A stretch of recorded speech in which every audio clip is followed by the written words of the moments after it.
Hi, everyone. Today, I want to talk just briefly about close reading. This is going to be a big part of our class and probably a lot of your other college courses. Oops.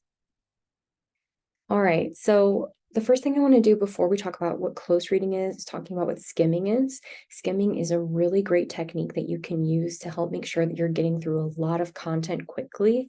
It's something I didn't really know how to do until I was in grad school, and by then I had to learn how to do it because there was so much reading I couldn't keep up no matter how hard I tried.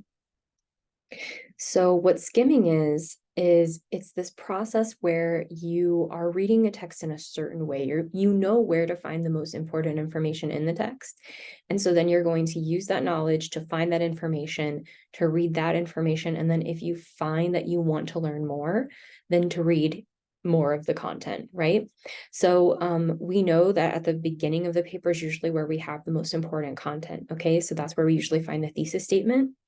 The introduction is going to be setting up the argument, why it's important, things like that. And we'll talk more about how to write an intro soon. But that thesis statement, right? That's the thing you gotta read. So the beginning of the text is the most important. And then you read the end of the text. And so this is kind of weird because you're skipping actually all of the stuff in between to read the very end. And so the conclusion, right? And so here's where they're going to tell us, they're going to go over the thesis again, maybe put it in context with, the rest of what this person's talking about. That's another really important thing to read.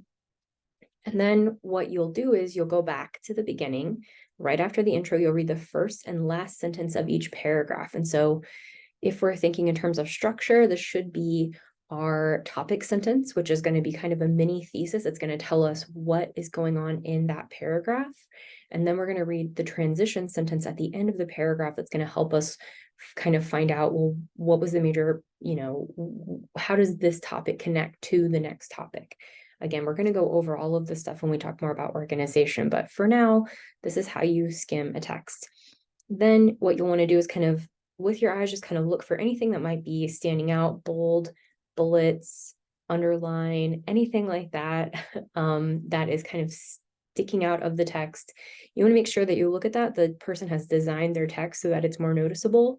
And so for things like textbooks, for example, that's going to be really helpful to you to kind of find what it is you're looking for.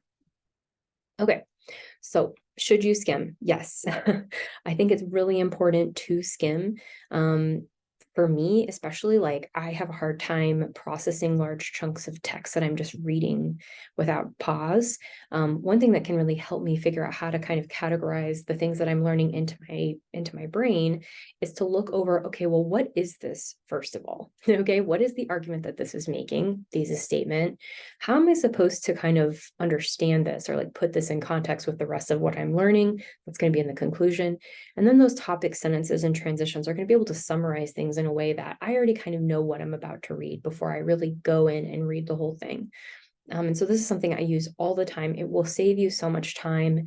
One of the things that's really helpful about skimming is that way you can find, okay, if this is a paragraph about how to format something in MLA, for example, well, I know how to do that. So I don't really need to read that whole paragraph. But then maybe the next sentence is about how to write a thesis statement. And that's something I know I need to work on. So I'm going to go ahead and read that whole next paragraph and really dedicate myself to kind of learning that information. Being really intentional about stuff like that can make your time a lot more well spent, right? And so it's just something that's good to do. So the reason I'm bringing this up, though, is because it's really difficult to skim narratives. Narratives are written in a way that we kind of experience them as they unfold. And through that process, we're able to imagine what someone else experienced and kind of figure out how they learned what they did and whether or not we want to also adopt that way of thinking or what we could take from their way of thinking, okay? And so one of the things that you might be thinking about here is, can you, like, kind of as a comparison, if you read the description on Wikipedia of a plot of a movie, for example, is it the same thing as having watched that movie? No, right? We know what the movie's about now. We kind of know what the message might be just from reading about it, but we don't have the experience that somebody has tried to create through making that movie. It's going to be the same with all the narratives that we're going to look at for this project, okay, and that you'll eventually write. Okay, so what I'm kind of trying to get at here is that when we're reading narratives, in writing narratives, what we want to pay attention to is how the person has made us feel a certain way, in order to change the way that we think or act. Okay. And so when we're talking about arguments, what we're talking about is people trying to change the way that we think or that we behave. So with a narrative, the way that they're going to do that is through kind of creating an experience or helping you feel or helping you kind of process things in a certain way, okay, as they're telling the story. So what are the elements of narrative? Characters, setting, plot, theme, style, tone. These are things you've probably heard of before, and things that you can definitely point to as we are reading these stories. So some tips for how to do close reading. One is to make sure that you're taking notes as you read.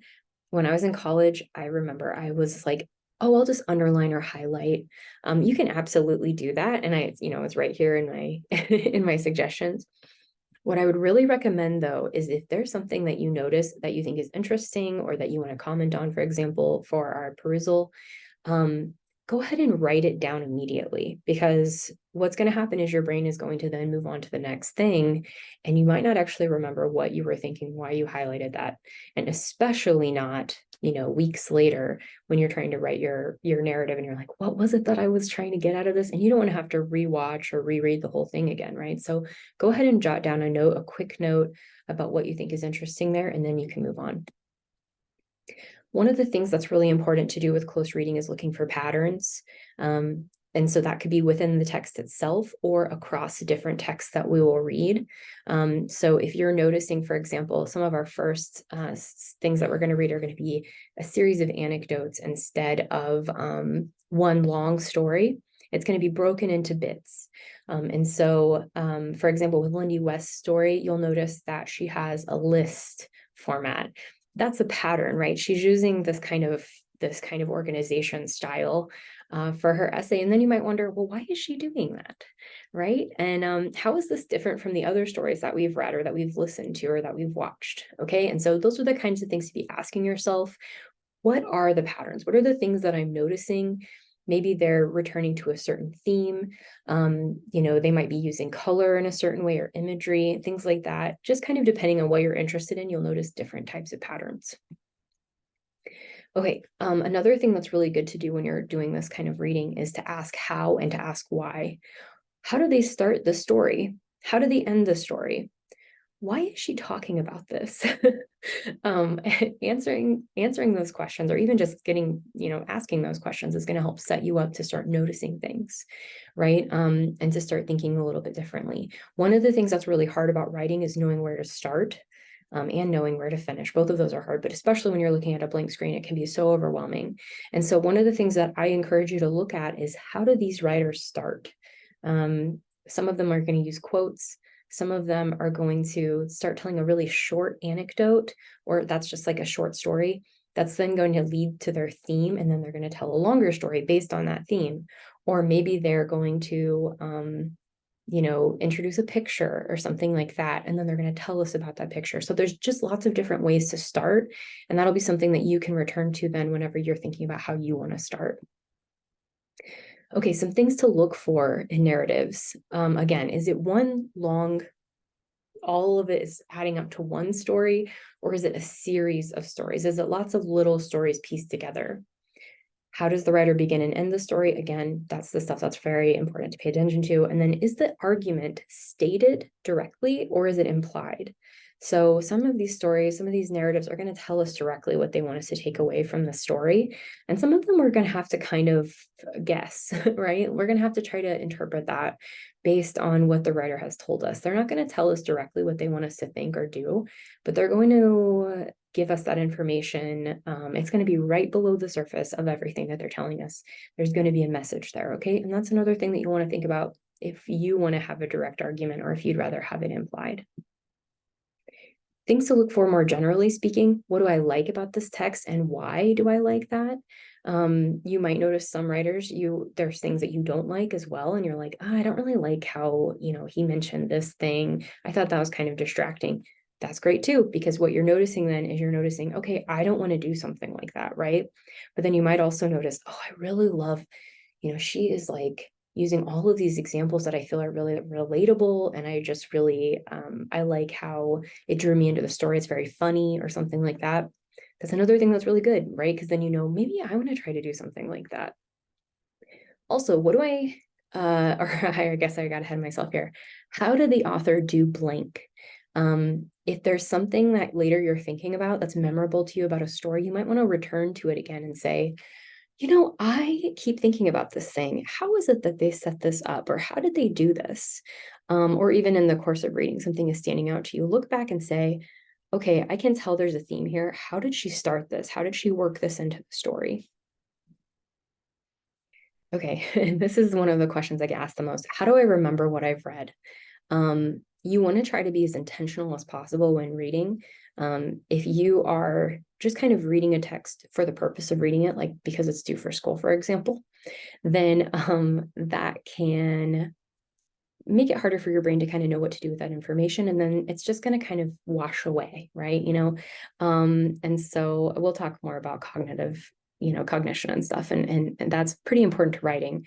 One of the things that is helpful then is to read like a writer, to be thinking, even when we're watching our first video of a narrative, to already be thinking like, okay, so I'm going to be writing one of these soon. What can I learn based on what this writer is doing? Okay.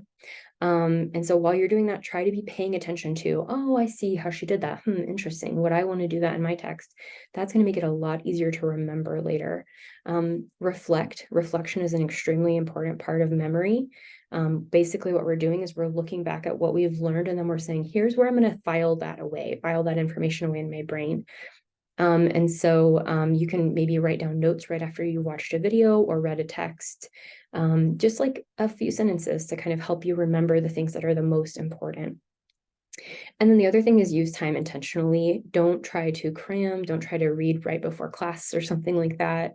Usually that information is going to be in there for a very short amount of time if you do that. And also, if you're not taking breaks, then your brain doesn't really have time to process anyway, right? Or you're just basically taking in so much information that it's all going to jumble together.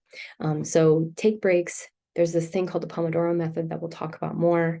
But basically what that's going to do is going to say, work for a little bit of time, take a break, work for a little bit of time, take a break. And it can really help you remember things.